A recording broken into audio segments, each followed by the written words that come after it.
فرمایا یا ایھا الناس قد جاءتکم موعظۃ من ربکم وشفاء لما فی الصدور وہدی ورحمۃ للمؤمنین قل بفضل اللہ وبرحمتہ فلذلک فلیفرحوا ھو خیر مما یجمعون۔ اے لوگو، تمہارے پاس آ گئی ہے نصیحت، موعظت تمہارے رب کی طرف سے۔ وہ صرف موعظت نہیں ہے، سینوں کے اندر جو روگ ہیں، جو امراض ہیں، ان کا علاج بھی ہے، شفا بھی ہے۔ شفاء لما فی الصدور۔ تیسرے درجے میں وہ ہدایت ہے، وہ بتاتی ہے کدھر جاؤ کدھر نہ جاؤ۔ جیسے آپ نے دیکھا ہوگا پہاڑی راستوں پر قدم قدم کے اوپر کوشن ہوتا ہے، یہاں سپیڈ کم کر لو ورنہ تم کسی کھائی میں جا گرو گے۔ تو یہ ہدایت کیا ہے؟ دیکھو ادھر مت جانا، ادھر جاؤ، اگر ادھر جاؤ گے تمہارا سارا معاملہ تل پٹ ہو جائے گا۔ یہ ہے ہدایت۔ اور جو چیز دنیا میں ہدایت ہے وہ آخرت میں رحمت ہے، ہدی ورحمۃ للمؤمنین۔ اب میں چاہتا ہوں ان چار الفاظ میں جو ربط ہے اسے سمجھیں۔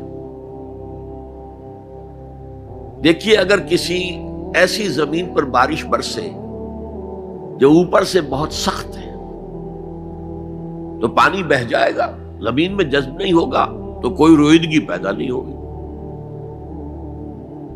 اگر دل سخت ہے تو قرآن مجید ان پر کوئی اثر نہیں کرے گا۔ اس کے لیے سب سے پہلے موعظہ کی ضرورت ہے، واعظ کی ضرورت ہے، نصیحت کی ضرورت ہے، تاکہ دل نرم پڑ جائے۔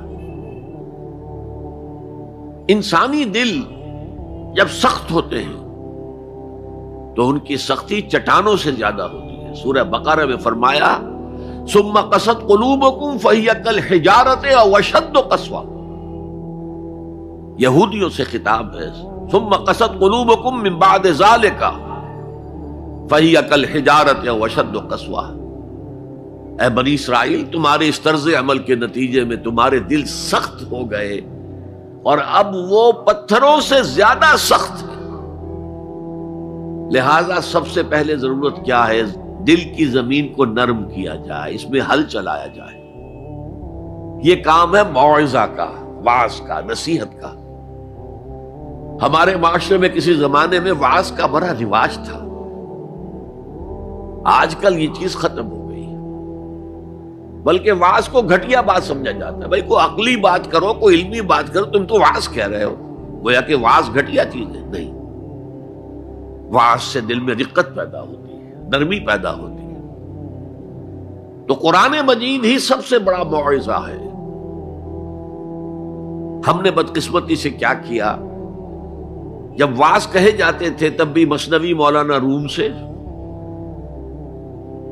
ضعیف احادیث سے،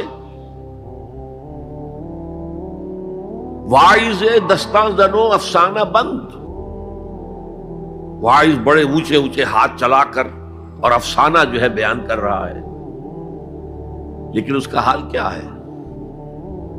از خطیب و دیلمی گفتار اوست، بعض ضعیف و شاذ و مرسل کار اوست۔ وہ خطیب بغدادی یا دیلمی کی جو احادیث ہیں، جو سب سے گھٹیا درجے کی کتاب حدیث کی، سب سے کم تر درجے کی کتاب حدیث کی، ضعیف کتابوں کے یوں سمجھیے کہ بہت بڑے مجموعے، وہاں سے وہ حدیثیں لا رہا ہے۔ الضعیف و شاذ و مرسل کار ہو، ضعیف حدیث، شاذ حدیث، مرسل حدیث سے وہ بیان کر رہا ہے، قرآن سے اس کا کوئی تعلق۔ قرآن مجید سب سے بڑا واعظ ہے۔ یا ایھا الناس قد جاءتکم موعظۃ۔